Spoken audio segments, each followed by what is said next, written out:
जी hello दोस्तों, मैं हूं कमर सीमा। और दोस्तों, जिस तरह कि आप देख रहे हैं, मेरे साथ मौजूद हैं सैयद मोहम्मद अली। मोहम्मद अली भाई, सबसे पहले तो आपके वक्त का बहुत शुक्रिया। नहीं नहीं, इट्स ऑलवेज अ प्लेजर जनाब। आपके साथ माशाल्लाह बड़ी अच्छी डिशेस रहती है, तो thank you looking very forward. Much. Ali भाई जो हैं वो एक्सपर्ट हैं और फॉरेन पॉलिसी एक्सपर्ट हैं। थिंक टैंक के साथ काम कर रहे हैं इस्लामाबाद में। बड़ा लंबा चौड़ा जो है एक्सपीरियंस है, इंटरनेशनली भी थिंक टैंक से साथ काम करने का। ग्लोबली टॉक्स देते रहते हैं।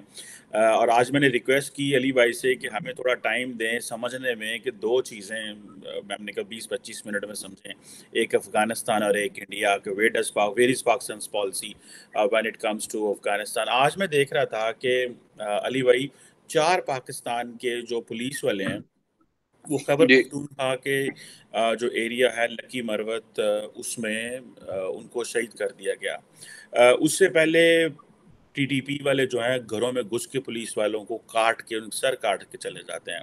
उधर से तालिबान पाकिस्तान पे हमला कर लेते हैं। क्या पाकिस्तान की जो 50 साल, मैं इसको कहूँगा, ये जो 50 साल अफगानिस्तान की पॉलिसी थी, उसका क्या नेट कंक्लूजन ये निकल रहा है?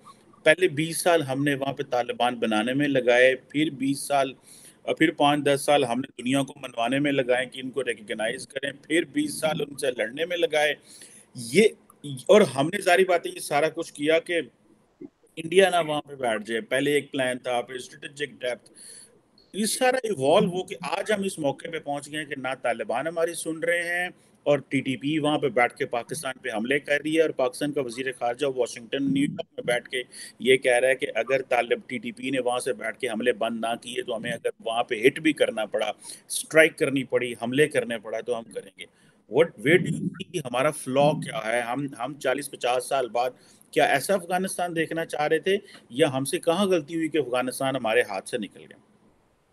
बहुत शुक्रिया चीमा साहब, आपने एक तो मुझे मदऊ किया और मौका दिया थैंक यू। कि आज आपसे कुछ अपने थॉट शेयर कर सकूं। Thank you. मैं अगर इनिशियली सिर्फ दो अल्फाज में अपने मेन आर्गुमेंट्स आपके सामने रखूं, और यू विल प्रॉब्ली एग्री। एक तो ये कि हम हमारी जो अप्रोच होती है towards different countries as an independent analyst, मेरे ख्याल में उसमें दो गैप्स होते हैं।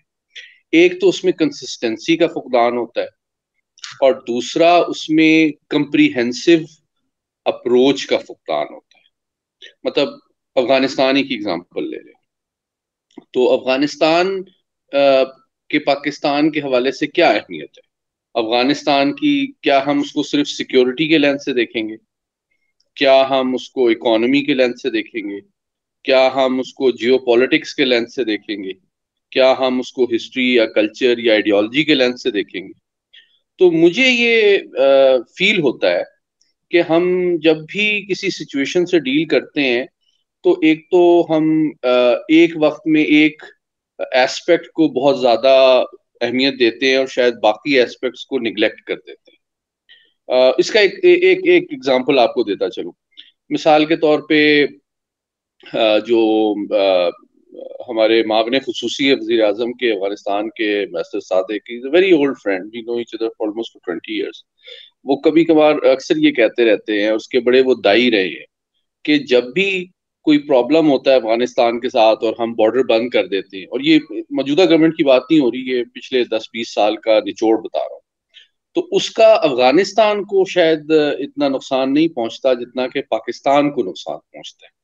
क्योंकि एक तो अफगानी अवाम और हुकूमत की ट्रस्ट आप पे और कम हो जाती है, और वो ऑल्टरनेटिव्स एक्सप्लोर करते हैं, चाहे वो इंडिया हो, चाहे ईरान हो, चाहे कोई और मुल्क हो, for more reliable relations in terms of economy, food, supplies and everything। कि भाई ये पाकिस्तानी जब भी हमसे नाराज होंगे ना, तो इन्होंने हमारा दाना पानी बंद कर देना है। तो ठीक है, आपने एक शॉर्ट टर्म उनको पेन तो इन्फ्लिक्ट किया, जो भी उनका इररिस्पॉन्सिबल बिहेवियर था, या कोई क्रॉस बॉर्डर फायरिंग हो गई, कोई भी मसला हो गया, लेकिन उसकी मैं समझता हूँ स्ट्रेटेजिक कॉस्ट आप पे करते हैं जब उनके ट्रस्ट को आप डैमेज करते हैं। और क्योंकि जब आप सप्लाईज बंद करते हैं, तो उसका नुकसान सिर्फ हुकूमत को तो नहीं होता, उसका तो अफगान आम आदमी को होता है।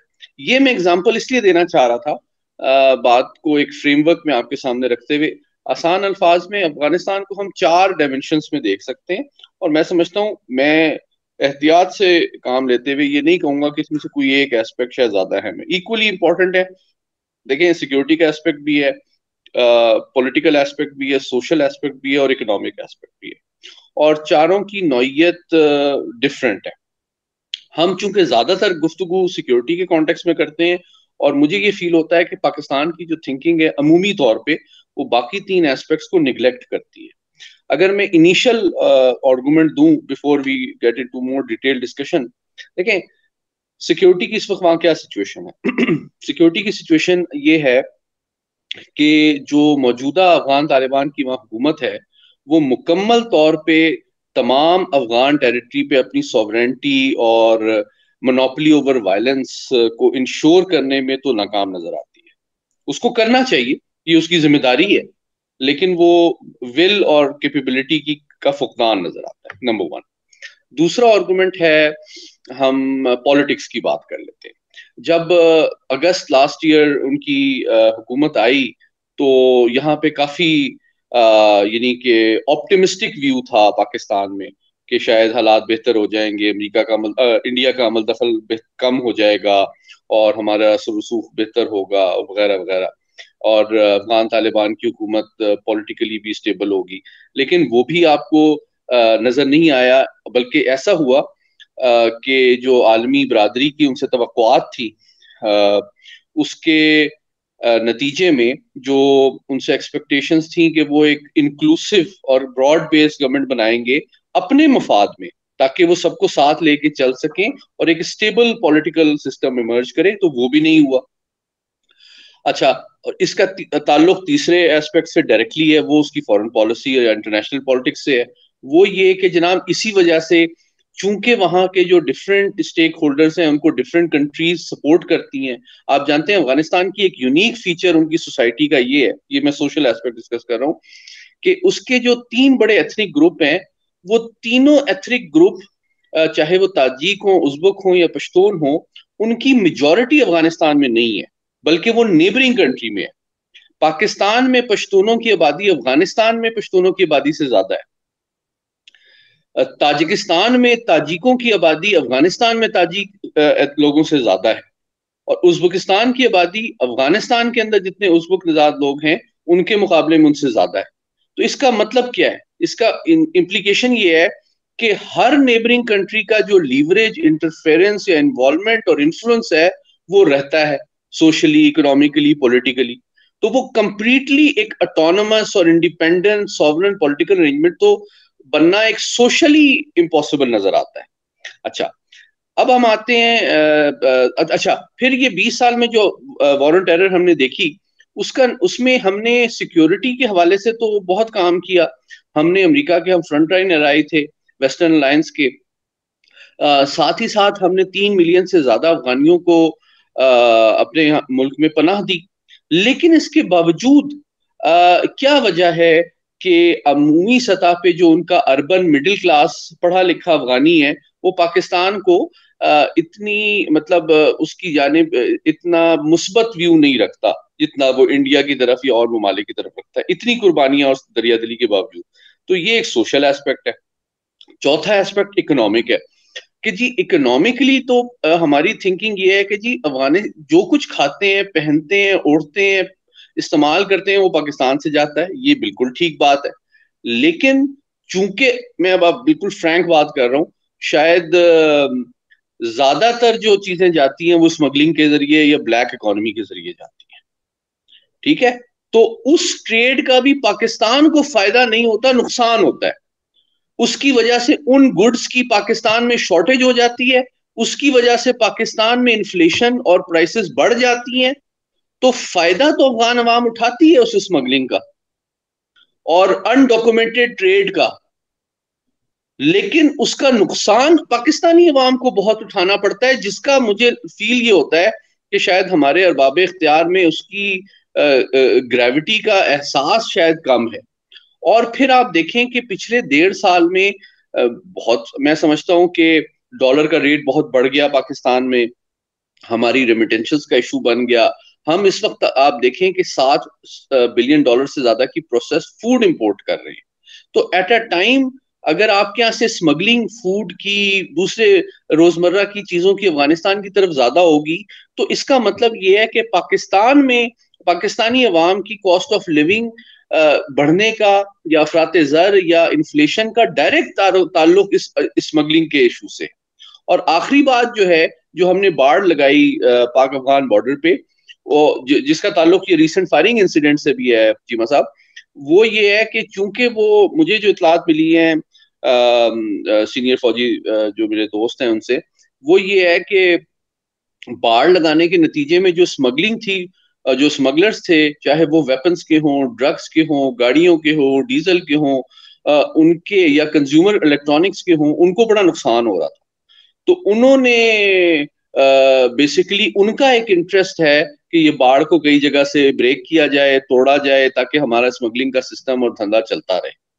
तो ये कोई पॉलिटिकल लेवल का या डिप्लोमेटिक इशू नहीं है कि जी काबुल में ये फैसला होना चाहिए, या हम ये जो बात करते हैं कि जी काबुल इंतजामिया पे हम जोर दें और बताएं कि जी वो देखें अपने तमाम लोगों को कंट्रोल करें, ये नॉर्मेटिव बातें हैं। उनकी पॉलिटिकल इकोनॉमी की रियलिटी चीमा साहब आप समझने की कोशिश करें कि अगर आप गूगल करें, तो टोटल जो डॉक्यूमेंटेड जीडीपी है अफगानिस्तान का वो $20 बिलियन के करीब है, लेकिन $70 बिलियन से ज्यादा तो वहां से ड्रग्स एक्सपोर्ट होती है। तो आप क्या बात कर रहे हैं, ये कोई नॉर्मल नेशन स्टेट तो नहीं है। तो जब तक आप उनके मुल्क में ड्रग्स स्मगलिंग, ब्लैक इकोनॉमी को जब तक उनकी रियासत खत्म या कंट्रोल नहीं करेगी, उनसे ये तवक्को रखना कि वो एक नॉर्मल स्टेबल पॉलिटिकल रियलिटी बन सकती है, मैं समझता हूं कि ये एक नॉर्मेटिव और अनरियलिस्टिक एक्सपेक्टेशन है। बिल्कुल सही कह रहे हैं। ये जो एक्सपेक्टेशंस हैं ये बड़ी ऑब्वियसली अनफॉर्चुनेटली हमें नहीं समझ आ रही कि इसको आगे किस तरह लेके जाना है। उसकी वजह शायद ये भी है कि पाकिस्तान की पार्लियामेंट जो है वो बंद है और सियासतदान बात नहीं करना चाह रहे। फौज के ऊपर जो ट्रस्ट है वो बहुत कम हो गया हुआ है। और रिसेंटली आपको पता है कि जो बड़ी डिस्कशन पता चला कि टीटीपी की क्या पोजीशन है, वो नेक्टा ने जाके सेनेट की जो इंटीरियर मिनिस्ट्री कमेटी है उसको जाके बताया। कुछ तो हमें पता चला कि टीटीपी कहाँ पे है और वो क्या कर रहे हैं। और मजे की बात है, आज भी हमने आंखें बंद की हुई हैं। अब पता नहीं इसका क्या फॉलो आउट होगा, क्या नताइज सामने आएंगे। ये नहीं है कि स्टेट की कैपेसिटी नहीं है, हम इनको डील नहीं कर सकते, लेकिन वो पोजीशन नजर नहीं आ रही और पता नहीं उसकी क्या वजूहात हैं। कि सिक्योरिटी वाले जो हैं वो भी खामोश हैं और ऑपरेशन हो भी रहे हैं छोटे मोटे, ये नहीं कि नहीं हो रहे, बिल्कुल हो भी रहे हैं। लेकिन वो मेरा लगता है कि जिस तरह बड़े पैमाने पे ऑपरेशन करने पड़ते थे वो करने पड़ेंगे, क्योंकि टॉक्स तो इनके साथ फेल हो गई हैं और अपीजमेंट की पॉलिसी जो है वो नाकाम होगी। बल्कि मेरे ख्याल है, जैसे आपने भी कह रहे थे अभी और भी सुना है कि ये जो टॉक्स का टाइम लेते हैं टीटीपी वाले, ये तो अपने आप को रीग्रुप करने के लिए शायद लेते हैं, एग्जैक्टली। दोबारा और ताकत से पाकिस्तान को जो है वो मारें। और हमारी जो जो टॉक्स करने वाले होते हैं वो ना तो पार्लियामेंट में कुछ बताते हैं। बिलावल भुट्टो ने भी कहा था कि पार्लियामेंट को बताएं, लेकिन वो जो कमेटी बनाना चाहते थे वो नहीं बनी। खैर एनी हो, मूविंग फॉरवर्ड अली भाई, ये एक जारी बात, अफगानिस्तान एक अलग चीज़ है। थोड़ा इंडिया पे आ जाएं अभी। आप क्या समझते हैं कि इंडिया हर जगह पे जहाँ पे जाता है वो पाकिस्तान की बात कर रहा होता है, पाकिस्तान ऐसे नहीं करता, इसकी क्या वजह है? इमरान खान अब हुकूमत में आते हैं तो एस्टैब्लिशमेंट को खुश करने के लिए मोदी जो है ना, फलाना मोदी, फाशिस्ट मोदी, ये मोदी वो। अपोजिशन में आते हैं तो जिंदाबाद इंडिया, जयशंकर कमाल कर रहे हैं, देखो ना जबरदस्त किस्म की फॉरेन पॉलिसी है, आज़ाद फॉरेन पॉलिसी है।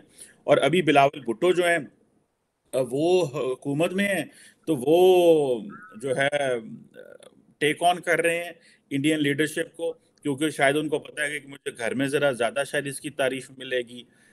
क्या यही पाकिस्तान की फॉरेन पॉलिसी है ऑन इंडिया, या कि इससे कोई और चीज भी है? क्योंकि इंडिया ने तो मेरा ख्याल है फैसला कर लिया पाकिस्तान से बात नहीं करनी। और जनरल बाजवा जो थे वो चाहते थे कि इंडिया से बात हो, लेकिन इमरान खान नहीं चाहते थे कि इंडिया से बात हो। Even as a prime minister वो डिडंट वांट के क्रिकेट की टीम भी नहीं आने दी और बहुत कुछ नहीं उन्होंने आने दिया। If you just look deep into all that what he did. इस अब क्या है, what is Pakistan India policy? Reactionary है या कि आप समझते हैं कि नहीं, बड़ी सॉलिड ग्राउंड्स पे खड़ी हुई कश्मीर के मसले को भी लेकर के हमारे सियासतदानों का जब दिल करता है वो बोलते हैं, जब नहीं दिल करता वो खामोश रहते हैं। ओआईसी इटसेल्फ आपको पता है कहाँ खड़ी है, सऊदी अरब, यूएई सारा। इस दफा जो इजिप्ट है उसके प्रेसिडेंट को इंडिया ने रिपब्लिक डे पे बुलाया हुआ। वो मतलब सारे मुस्लिम वर्ड जो है वो उन्होंने पंजाबी के अंदर कुछ कर लिया है। This is my internal word for light mood idea, high level foreign policy जो आपके साथ डिस्कोर्स हो रहा है उसके साथ थोड़ा लाइट वर्ड मैंने कहा, उन्होंने सारी मुस्लिम वर्ड अंदर कर लिया। मोदी साहब जहाँ जाते हैं बड़े बड़े हार पड़ते हैं। हाँ, हम किधर खड़े हैं? हमने तो दुनिया को 75 साल कश्मीर और ये सारा कुछ बेचा और कहा कि भाई ओआईसी को बताया कि कश्मीर के अलावा कुछ नहीं है, यही है, आपने इधर ही देखना है। कहाँ खड़े हैं हम? क्या बनेगा? मतलब देखें, बात आपसे निकल गई आके बिल्कुल कुछ आप सही, चीजें रह गई हैं। बिल्कुल सही कह रहे हैं आप। देखें, आपके बड़े एक प्रोफाउंड और कम्प्रिहेंसिव सवाल के जवाब में मैं इनिशियली दो बातें करूंगा। एक तो मैंने जो पिछली अफगानिस्तान के हवाले से बात की, मैं समझता हूं कि भारत के हवाले से भी हमारी पॉलिसी में यही दो चीजों की मजीद मजीद जरूरत है। एक तो कम्प्रिहेंसिव अप्रोच की, और दूसरा कंसिस्टेंसी की। मैं समझता हूँ एज अ डेविल्स एडवोकेट, शायद भारत भी आपको सीरियसली नहीं लेता जब आप कोई पीस ओवरचर करते हैं कि पता नहीं, मतलब आप पॉलिटिकली अफोर्ड कर सकेंगे कि नहीं कर सकेंगे। या आप अगर मुझे सुना रहे हैं, इंडिया को कुछ तनकीद का निशाना बना रहे हैं, तो ठीक है, डोमेस्टिकली उस पर आपकी बड़ी वाह वाह हो जाएगी, आपका मतलब ठीक है, पॉलिटिकली वो पॉइंट स्कोरिंग हो जाएगी। बट रियलिटी ये है कि आपके जो नेशनल सिक्योरिटी के कंसर्न्स हैं, इंटरेस्ट हैं, जो कि भारत के साथ मशरूत हैं, मैं समझता हूँ कि उसको बड़ा क्लियरली लॉन्ग टर्म अंदाज में स्ट्रेटेजाइज करने की जरूरत है। चाहे वो कश्मीर हो, चाहे वो न्यूक्लियर के हवाले से स्ट्रेटेजिक स्टेबिलिटी हो, चाहे वो कॉन्फ्लिक्ट रेजोल्यूशन हो, चाहे वो काउंटर टेररिज्म हो, जो भी मामलात हैं। तो मतलब हम मुझे ये फील होता है कि अफराद, गवर्नमेंट्स और इंडिविजुअल इश्यूज या हमारे जो इवेंट्स होते हैं, वो जरूरत से ज्यादा हमारी पॉलिसी की डायरेक्शन और उसकी अप्रोच पे असरअंदाज होते हैं। मैं भारत ही का हवाला देता चलूं, और मैंने शायद एक जगह बात भी की थी एक प्रोग्राम में, कि डिसइंफो लैब को आप देख लें कि अगर उन्होंने ये प्रोजेक्ट 15 साल का एक पर मबनी पर मुहित एक स्ट्रेटेजिक कम्युनिकेशन का प्रोजेक्ट चलाया था, 15 साल पर मबनी, तो उसका ऑब्जेक्टिव ये था कि भारत ने पाकिस्तान को पूरी दुनिया में साइकोलॉजिकली या इंफॉर्मेशन की डोमेन में बदनाम करना है या आइसोलेट करना है, वटेवर। तो चाहे वो मनमोहन सिंह की हुकूमत हो, चाहे वाजपेयी की हुकूमत हो, चाहे मोदी साहब की हुकूमत हो, तो उनकी हुकूमत के आने जाने से कोई फर्क नहीं पड़ा। इसका मतलब है कि उनका ये by partisan national security objective है कि पाकिस्तान को उन्होंने इंटरनेशनली आइसोलेट करना है और बदनाम करना है। ठीक है। तो उनकी हुकूमत के आने जाने से, आपके पीस टॉक से, सीबीएम से, क्राइसिस के होने या ना होने से, इन चीजों पे कोई फर्क नहीं पड़ा। और ये अप्रोच कोई उनकी एक गवर्नमेंट की अप्रोच नहीं थी। इसका मतलब है कि उनका एक बाईपार्टिजान कंसेंसस है कि पाकिस्तान को आपने दुनिया में आइसोलेट और बदनाम करना है। और जब 15 साल पर मुहित ये अप्रोच उनकी 120 मुल्कों में उन्होंने 750 से ज्यादा वेबसाइट्स बनाई और ये सारा कुछ किया, यूएन ह्यूमन राइट्स काउंसिल में, जेनेवा तक में उनका असर रसूख था, वो फेक वेबसाइट्स के हवाले से आपने नैरेटिव्स बनाए। ये मैं एक एग्जाम्पल साइट कर रहा हूँ कि आप एक संजीदा, काबिल और कंसिस्टेंट जो आपका इलाकाई हरीफ है, उससे भी सबक हासिल करें। और आप अगर समझते हैं कि जी आपने अगर सिर्फ टॉक्स करनी है तो वो भी आ जाएंगे टॉक्स करने, तो जरूरी नहीं है। उनके मफादात पे फर्क नहीं पड़ता, उनके नजरियात पे, उनके जो लॉन्ग टर्म स्ट्रेटेजिक ऑब्जेक्टिव्स हैं उससे एक सिचुएशन पे फर्क नहीं पड़ता। अच्छा, दूसरी बात ये है कि मिसाल के तौर पर काउंटर टेररिज्म की बात कर लेते हैं। तो अभी देखें, काउंटर टेररिज्म क्या एक कॉमन इशू है भारत के साथ हमारा? अगर आप सरकारी लिहाज से, सरकारी अरबाब इख्तियार से बात करें, तो वो कहेंगे नहीं जी, ये तो भारत कोशिश करता है कि कश्मीर को टेररिज्म के तौर पर प्रेजेंट करे। तो भाई आप भी बीएलए, बीएलएफ, टीटीपी को प्रेजेंट करें ना। आपको किसने रोका है? ठीक है, आप कुलभूषण यादव को पेश करें। अभी ये जो लाहौर का वाकया है जिसके बारे में इन्होंने इतना जामिया डोसिए मुरतब किया है, जौहर टाउन के हवाले से, जिसमें कई इंडियन इंडिविजुअल्स और सिटीजन्स इन्वॉल्व हैं। अगर आपके पास सबूत है तो ठीक है, आपने दुनिया में डिफरेंट पॉलिटिकल और डिप्लोमेटिक फोरम पे उनको उठाना है, उनसे शेयर करना है, दैट्स ठीक है, मतलब ओके। लेकिन आप क्या भारत को जिस तरह आपको फैटफ में लाया गया ग्रे लिस्ट में, टेरर फाइनेंसिंग और दूसरे डिफरेंट इंडिविजुअल्स और आउटफिट के हवाले से, भारत की कोशिशों से यूएन सिक्योरिटी काउंसिल में कई दफा पाकिस्तान के खिलाफ दहशतगर्दी की सपोर्ट के हवाले से करारदाद पेश करने की कोशिश की गई, और अगर शायद चीन की आपको मदद ना होती तो आप पे शायद उधर भी सिक्योरिटी काउंसिल में सैंक्शंस लग जाती। तो वो तो जब उनको कोई चीज मिलती है आपके खिलाफ, तो वो उसको मैक्सिमम हाईएस्ट लेवल पर आपको हार्म करने की, इकोनॉमिकली आपको पनिश करने की, सैंक्शन लगाने की कोशिश करती हैं।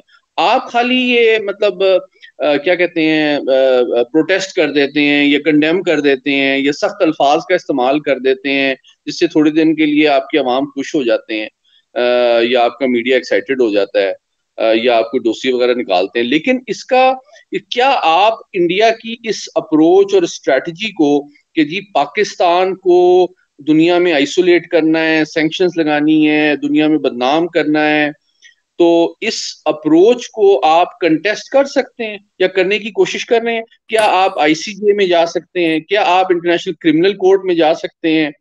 क्या आप ह्यूमन राइट्स काउंसिल में कोई करारदाद ला सकते हैं? आप की क्या स्ट्रेटजी है, आपके ऑब्जेक्टिव्स क्या हैं, और आप उनको मल्टीलैटरल फोरम्स पे अपने जो आपकी फ्रेंडली स्टेट्स हैं उनकी मदद से, ताउन से किस हद तक आप भारत को उसके गैर जिम्मेदाराना और डिस्टेबलाइजिंग बिहेवियर की कॉस्ट अदा करने पे मजबूर कर सकते हैं। अदरवाइज ये ओकेजनली पॉइंट स्कोरिंग और एक दूसरे को खाली कंडेम कर देना और सख्त अल्फाज का इस्तेमाल कर देना, ये थोड़े दिन के लिए आप आवाम को खुश कर देते हैं, मीडिया को एक्साइट कर देते हैं, लेकिन कोई टेंजिबल टर्म में इंडिया पे कोई आप कॉस्ट तो इम्पोज नहीं कर रहे उसके बिहेवियर की। जिस तरह उन्होंने कश्मीर को दहशत गर्दी से ताबीर करने की कोशिश की, जिस तरह उन्होंने पाकिस्तान को एपिसेंटर ऑफ टेररिज्म गर्दानदे की कोशिश की, और पाकिस्तान की अप्रोच 20 साल से डिफेंसिव रही कि नहीं जी हम तो ऐसे नहीं, हम तो विक्टिम है। तो ये बयानिया इटसेल्फ भी तो एक डिफेंसिव बयानिया है ना।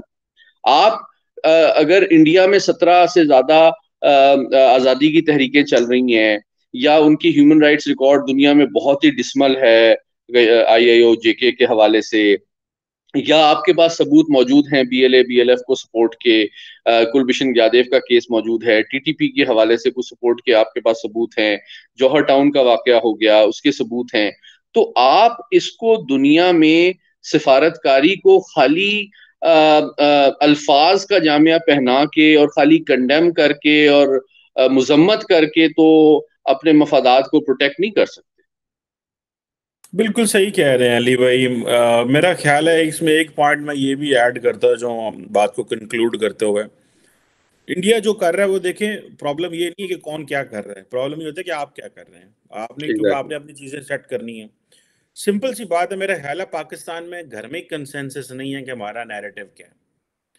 फौज ने हजारों जानें दे दी, अवाम ने जानें दे दी, और जो फौज का और सियासतदानों का जो डिस्कनेक्ट है इस सारे इशू के ऊपर, वो इतना बड़ा है कि उसके ऊपर पाकिस्तान एक कॉमन नैरेटिव ही अडॉप्ट नहीं कर सका, जिसका जी। मुझे लगता है कि ये एक प्रॉब्लम है, जो बहुत बड़ा प्रॉब्लम है। फौज कुछ कहती है, सियासतदान कुछ कहते हैं, और जो सियासतदान कहते हैं वो स्टैब्लिशमेंट नहीं मानती, जो स्टैब्लिशमेंट कहती है वो सियासतदान नहीं मानते। तो ये जो चीज़ है वो, और देखे ना पाकिस्तान ने इतनी हजारों जानें भी दी, और दुनिया में जो बातें की है जी पाकिस्तान वो हम पे जी, हम जो है वो दहशतगर्दी को स्पॉन्सर करते हैं, और large part of the world buys that theory कि जी ये बातें ठीक हैं, हम उसके इफेक्ट ही हैं। जिस तरह बिलावल ने कहा कि मेरी माँ जो है वो दहशतगर्द, या प्राइम मिनिस्टर जो था, चीफ मिनिस्टर था, तो इंटीरियर मिनिस्टर को टीटीपी वालों ने या तालिबान ने मारा। मतलब बहुत कुछ हुआ, लेकिन दुनिया बात को इसलिए नहीं कर रही क्योंकि हमारे सियासतदान एक और बात कर रहे हैं। वो जो चीज़ सुनाते हैं वो उसको स्टैब्लिशमेंट नहीं सुनती, और जो स्टैब्लिशमेंट सुनाती है वो सियासतदान नहीं सुनते। मेरा ख्याल है अगर एक कंसेंसस पैदा हो जाए यहीं पे, तो जो चीज़ है वो हो सकती है। और इसमें मेरा ख्याल है वो जो जनरल बाजवा ने बातें की थी, वो बड़ी वैलिड हैं कि जो फौज का सियासत में किरदार है उसकी वजह से भी बहुत सारी चीज़ें जो हैं वो अंडरमाइन हो जाती हैं। जो उन्होंने कहा कि पूरी दुनिया में शायद जो फौजें हैं वो ह्यूमन राइट्स वायलेशन करती हैं, इंडिया में भी करते हैं, लेकिन हम पे ज़्यादा इसलिए इल्ज़ाम आ जाता है क्योंकि हम सियासत में बीच में पार्ट ले रहे होते हैं। तो फिर हम हमारी वो सियासत वाली वो तकलीफ उनको होती है, लिहाजा वो हमारा जो असल प्रॉब्लम है उसको भी डिफेंड नहीं कर रहे होते। तो आई थिंक ये जिसे कहते हैं ना, अपने घर में देखना पड़ेगा, अपनी पंजाबी कहते हैं अपनी मंजी थले डांग फेरनी पड़ेगी, एंड देन यू विल अच्छा, मैं रीच। एक पॉइंट सिर्फ चीमा साहब आपकी इजाजत से ऐड करूं एज माय कंक्लूडिंग थॉट। देखें, एक तो हकायक को आपने दुनिया के सामने रखना है, जो भी भारत की हिस्ट्री है या बिहेवियर है, नंबर वन। लेकिन साथ ही साथ एक बहुत बड़ी और बढ़ती हुई एक हकीकत को आपने निगलेक्ट या ओवरलुक नहीं करना। वो ये है कि भारत का इकोनॉमिक लीवरेज और उसका जो पॉलिटिकल क्लाउट है वो भी दुनिया में बहुत बढ़ रहा है वक्त गुजरने के साथ साथ। मिडिल ईस्ट हो या अमेरिका हो, यूरोप हो, उसमें इंडिया सिर्फ ट्रेडिंग पार्टनर नहीं, अब एक इन्वेस्टर बनता जा रहा है। आप इस वक्त अमेरिका में मौजूद हैं, आप देखें कि अमेरिका में जो आईवी लीग यूनिवर्सिटी में साउथ एशिया सेंटर्स हैं, उसमें बहुत सारे जगहों पे डायरेक्ट उनका जो, चाहे वो मित्तल ग्रुप हो या टाटा ग्रुप हो या बड़े जो कॉन्ग्लोमरेट्स हैं, वो फेलोशिप्स और स्कॉलरशिप्स और ग्रांट्स स्पॉन्सर करते हैं, नंबर वन। तो वो अपनी वेल्थ को इन्फ्लुएंस में कन्वर्ट करना चाहते हैं। एक तो ये वाली बात है। दूसरी बात ये कि मिडिल ईस्ट हो, जो आपने ओआईसी की बात की, अरब लीग हो, उधर इंडिया यूरोपियन यूनियन और चीन के बाद सबसे बड़ा ट्रेडिंग पार्टनर है। आपकी नौयत जो है वो रिलेशनशिप की इन ममालिक के साथ बहुत डिफरेंट है। इसमें खाली इस्लामी भाईचारे की बेसिस पे तो पॉलिटिक्स या पॉलिसी नहीं बनती। आप जानते हैं कि देखिए, आप खाली कश्मीर के हवाले से या ह्यूमन राइट्स के हवाले से बहुत ज्यादा उनसे सपोर्ट एक्सपेक्ट इन रियलिटी नहीं कर सकेंगे फ्यूचर में। मैं let me through your forum warn our audience, क्योंकि इंडिया का इकोनॉमिक लीवरेज, उसका पॉलिटिकल क्लाउड बहुत बढ़ता जा रहा है। फिर अभी I2U2 जो हुई है, उसमें India is a major strategic partner of Israel and UAE, जिसमें उनकी इकोनॉमिक, पॉलिटिकल, स्ट्रेटेजिक कोऑपरेशन वक्त के साथ साथ बढ़ रही है। तो आपने अगर इंडिया के इन्फ्लुएंस और को कंटेस्ट करना है इंटरनेशनली, तो आपने अपने नॉलेज के जरिए, अपने अपने सरमायाकारी के जरिए, अपनी इकोनॉमी के जरिए, अपनी टेक्नोलॉजी के जरिए इन डोमेन्स में इंडिया के इन्फ्लुएंस को कंटेस्ट करना है। खाली एक बयानिया या एक चंद अल्फाज या तशवीश के इजहार इटसेल्फ, जिसके इकोनॉमिक और पॉलिटिकल बेसिस ना हो, मैं समझता हूं कि उसमें फ्यूचर में इतनी ज्यादा इंटरेस्ट इंटरनेशनल कम्युनिटी का फ्यूचर में मैं समझता हूँ एक्सपेक्ट करना एक अनरियलिस्टिक एक्सपेक्टेशन होगी। बिल्कुल ठीक कह रहे हैं। ये बड़े इंपॉर्टेंट डायमेंशंस हैं और इसको मेरा ख्याल है हमारी लीडरशिप समझती तो है, लेकिन then at the end of the day जो है इसको किस तरह में जो है वो मेक श्योर करना है कि हमारा भी जो है वो इन्फ्लुएंस बढ़े। और आपने बिल्कुल सही कहा कि वो अपने पैसे को अपने इन्फ्लुएंस में कन्वर्ट करते हैं, and that is how they are making an impact और working as a whole of a nation approach जो है they have that. Thank you very much Syed Mohammad Ali sahab, it was a pleasure talking to you. बहुत शुक्रिया। Always an honour जी, बहुत शुक्रिया, thank you so much.